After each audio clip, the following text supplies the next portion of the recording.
పెద్ద టీవీ ఛానల్లో కూర్చుని సనాతన ధర్మాన్ని రక్షించాలని చెబుతున్నాడు. శర్మ గారు ఫోన్ చేసి చాలా గొప్ప మాట చెప్పారు. శర్మ గారు, మీరు కాలానుగుణంగా ఏ సిద్ధాంతమైనా మారుతుందనేది అమూల్యమైన మాట. ఎందుకంటే ఆ రోజున్న పరిస్థితిలో అట్లా జరిగి ఉండొచ్చు, కానీ బట్ ఇప్పుడు మనుషులంతా ఒకటే అనేటువంటి పరిస్థితి నుంచి మళ్ళీ వెనక్కి తీసుకెళ్తానని ఆయన మాత్రం ఆయన ఇష్టారాజ్యంగా ఏం అరాచకంగా చేసినా పర్వాలేదు, ఎన్ని రకాల అకృత్యం అనొచ్చో లేదో వాటికి పాల్పడ్డారని అభియోగాలు ఎదుర్కొన్నా పర్వాలేదు, కానీ దేశం వాళ్ళందరూ కూడా అట్లా ఉండాలంట. ఇది ఎక్కడ విచిత్రం?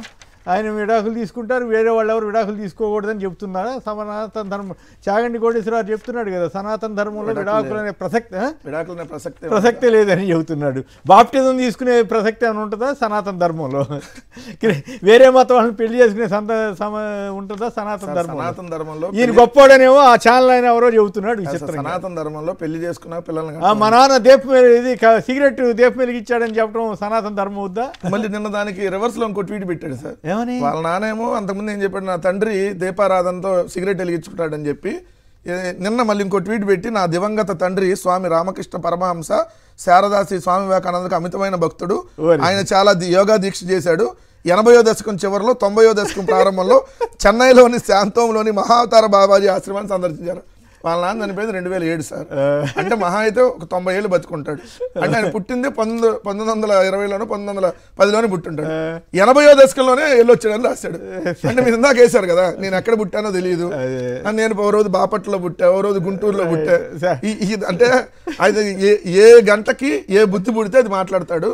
చంద్రబాబు నాయుడు అన్న ఇంకో ఇవాళ మాట్లాడింది, ఒక రోజు ఆగన్నా రేపు ఇంకోటి మాట్లాడతాడు. చంద్రబాబు మించిపోయాడు. ఈయన ఈ గంటకేం మాట్లాడతాడు, తర్వాత గంటకేం మాట్లాడతాడు తెలియదు. అసలు సనాతన ధర్మం అంటున్నాడు కదా సార్, దాంట్లో సంతాన ధర్మాన్ని పాటించలేదు ఈయన.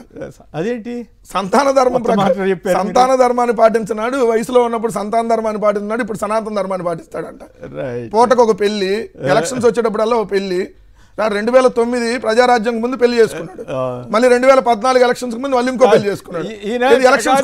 నాకు పాయింట్ గుర్తుకొస్తుంది, మనం అన్యదా భావించవద్దు, జన సైనికులు వాస్తవాలు అర్థం చేసుకోవాలని తప్ప మాకే వ్యక్తిగతంగా నాకైతే పవన్ కళ్యాణ్ గారితో తగాదా లేదు, వ్యతిరేకత లేదు. ఆయన మంచి మాట చెబితే మంచి అంటాం. ఆయన ముందు కులభావన వద్దన్నాడు, సరే తర్వాత కులం అన్నా చేయదా అన్నాడు, చివరికి సొంత కులంలో చేసుకున్న ఆవిడనేమో వదిలేశారు. పోనీ తర్వాత మతభావన లేదు నాకు అన్నాడు, సరే మత భావన మళ్ళీ తర్వాత మతమన్నా పట్టించుకోవద్దా అని ఇప్పుడు అంటున్నాడు. చివరికి హిందూ మతం ఆవిడనేమో వదిలేశారు. ఇప్పుడు సనాతన ధర్మం అంటున్నాడు, క్రిస్టియన్ భార్యని వివాహం చేసుకున్నాడు. చాలా తమాషా. అది అయినా కూడా ఆయన గొప్పవాడు అంటున్నారు కొంతమంది, చంద్రబాబు గారు మరి ఇంకొందరు.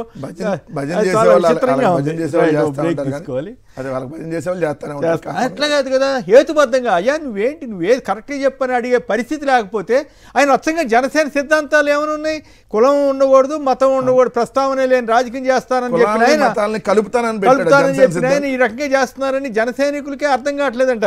నెత్తినోరు కొట్టుకుంటున్నారని నేను ఎక్కడో విన్నాను.